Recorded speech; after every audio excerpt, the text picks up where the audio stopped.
ये जो जगह है, ये वक्त की आंखों से गिरा हुआ आंसू है, जिसे आज जफर महल के नाम से जाना जाता है।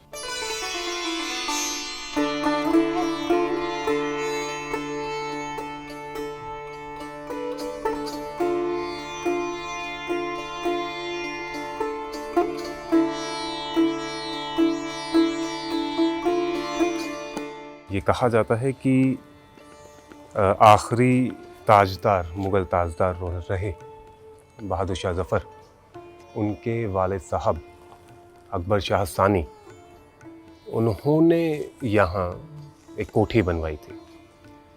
अब उस ज़माने में इसे जंगली महल के नाम से जाना गया।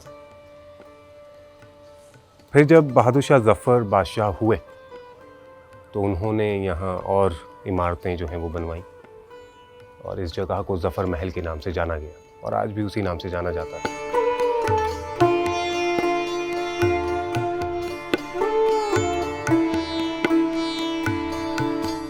अब जहाँ अभी हम लोग बैठे हुए हैं, यहीं पास में ख्वाजा कुतुब साहब की दरगाह है।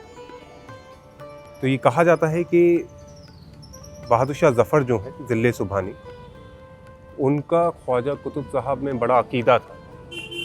तो वो अक्सर जो है वो जब भी बेचैन होते थे तो वो यहाँ आते थे। जब वो यहाँ आते थे तो उनका बड़ा इतना मान था कि पूरा का पूरा शहर जो है वो उनके साथ साथ यहाँ आ जाता था। शाहजहानाबाद से बैलगाड़ियाँ और हवादार डोले जैसे जिसकी हैसियत होती थी वो वहाँ से जो है वो यहाँ चला आता था।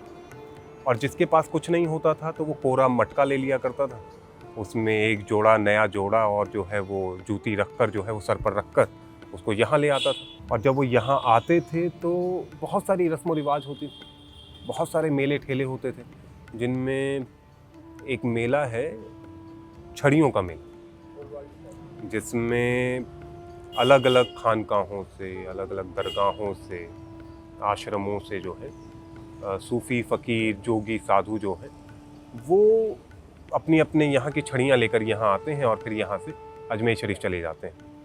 बहादुर शाह ज़फ़र जो हैं उसमें मिलते थे, उन लोगों से मिलते थे। और इसके अलावा जो है फूल वालों की सैर का जो मेला है उसकी खुद अगुवाई करते थे। पीछे एक बहुत बड़ा हौज़ है जिसे आप शमशी तालाब के नाम से जानते हैं।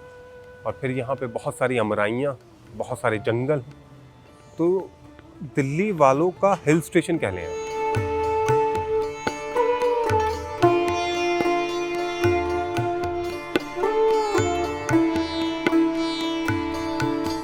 पहले इसके सामने पूरा का पूरा एक चौक जो है एक ज़माने में होता था और फिर उसके बाद जो है फिर नए नए घर जो हैं वो बनते रहे और फिर गलियां जो हैं वो पतली होती गई। ज़्यादातर जो आबादी है यहाँ वो रिफ्यूजी हैं, जो रिफ्यूजी बेचारे उस तरफ से मारे हुए आए और वो यहाँ आकर बस गए।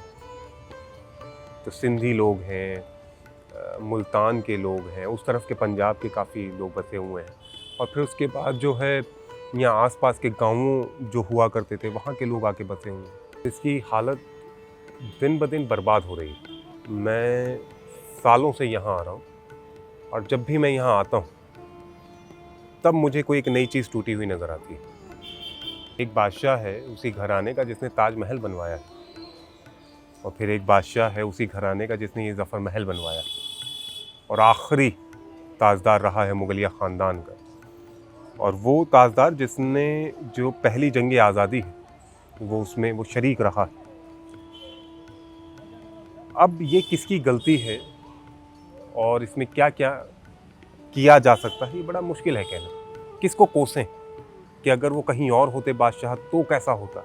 हुकूमत करने के लिए बहुत कुछ कर सकती है पर वो करते भी हैं अपने हिसाब से। अब जैसे अभी एक नई चीज़ इसमें देखने के लिए ये मिली है कि उन्होंने इस दरवाज़े को थोड़ा रिपेयर किया है।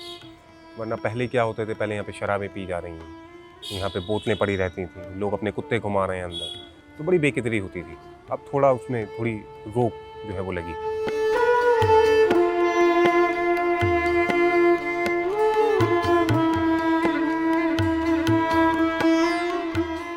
अब ये जगह जो है वो एक सिर्फ मुग़ल ख़ानदान का एक कब्रिस्तान बन के रह गई। तो अगर इसमें आसपास अगर इसमें नज़र डालें ना, जैसे आपके पीछे यहाँ है या यहाँ है, तो मुग़ल बादशाहों की कब्रें हैं, मुग़ल बेगमातों की कब्रें हैं। अब जैसे इसमें एक खाली कब्र है, ये वाली। अब इसके लिए ये कहा जाता है कि ये जो जगह है, ये जो खाली कब्र है, ये मुंतज़िर है बहादुर शाह ज़फ़र की। और बहादुर शाह ज़फ़र की ख्वाहिश थी कि वो यहाँ दफन हो। और फिर एक शेर भी बड़ा मशहूर है कि कितना है बदनसीब ज़फ़र दफन के लिए, 2 गज़ ज़मीं भी ना मिली कोहे यार।